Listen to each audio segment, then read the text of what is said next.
Hey everybody, welcome back to another Diecast review. This is Aric Almirola's 2019 Smithfield Throwback for Darlington. Obviously it's a tribute to Tony Stewart and his 2002 championship car. Obviously it was the Hall of Fame year for Tony Stewart, so they ran that kind of as their throwback for Stewart-Haas. He ran the 2002, Daniel Suarez ran the 2005, and Clint Bowyer ran the 2011 paint schemes, respectively, for Tony Stewart. So, anyway, this is the review of the Elite for the Aric Almirola 2002 edition. So, we'll go ahead and take a look over here at the box. Standard Elite box, nothing crazy here. Honeycomb design, whatnot. Nothing super special about it or anything like that. Let's see here. We've got one of 137, if it ever decides to focus. I don't know why it takes this long. There we go. One of 137, standard finish. This car actually looks pretty good in some of its special finishes. They made some of the NASCAR Authentics in special finish for this car. It does come with an Elite card as well. I don't really show those off, so we'll go ahead and get on to the diecast. So this car looked pretty good. They did some authentics because the orange looks really good, and there's enough of it on there that kind of looks nice. But down our left side, we've got the white and black swoosh marks, whatever you want to call them, from the 2002 scheme. They have the number 10 here, Monster Energy, Mechanics 3M, all those are throwback logos there. You got Aric Almirola on the name rail, Ford, Haas, whatnot on the post.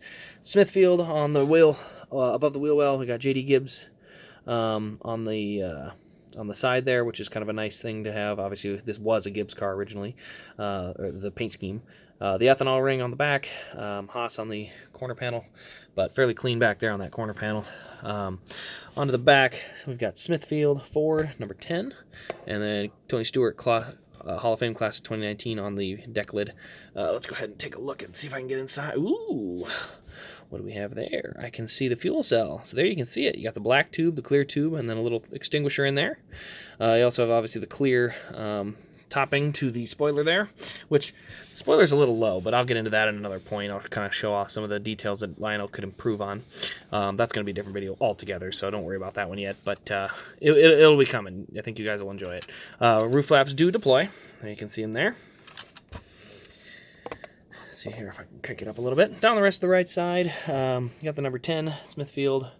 All the same stuff as the left. It's a good quality paint scheme. This is a well put together paint scheme, always was.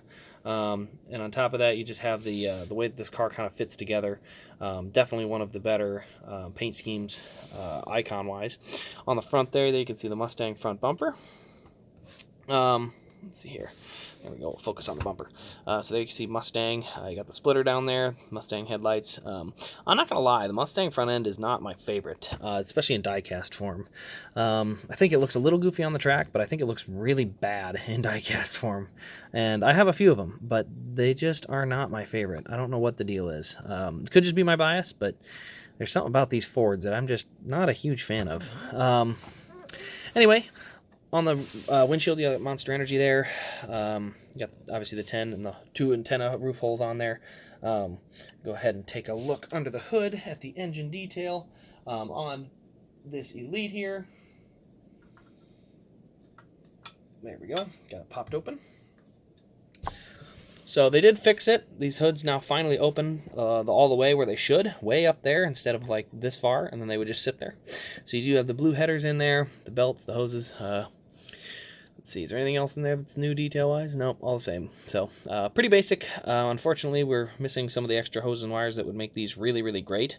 I'll have to show that off in one of my other things as well, where I compare the 2017 Elites and whatnot, and just go through the evolution of the Elite diecast. But anyway, that should pretty much wrap up this review. I don't have a ton of other stuff to show on this one. It's a really, really basic... I shouldn't say basic. It's a very nice paint scheme. It's a standard finish, Elite throwback car. I think it looks pretty dang good, but personally, I'm going to go after Aric Almirola's, or not Aric Almirola's. I would rather go after Clint Bowyer's throwback. I think that one's cooler.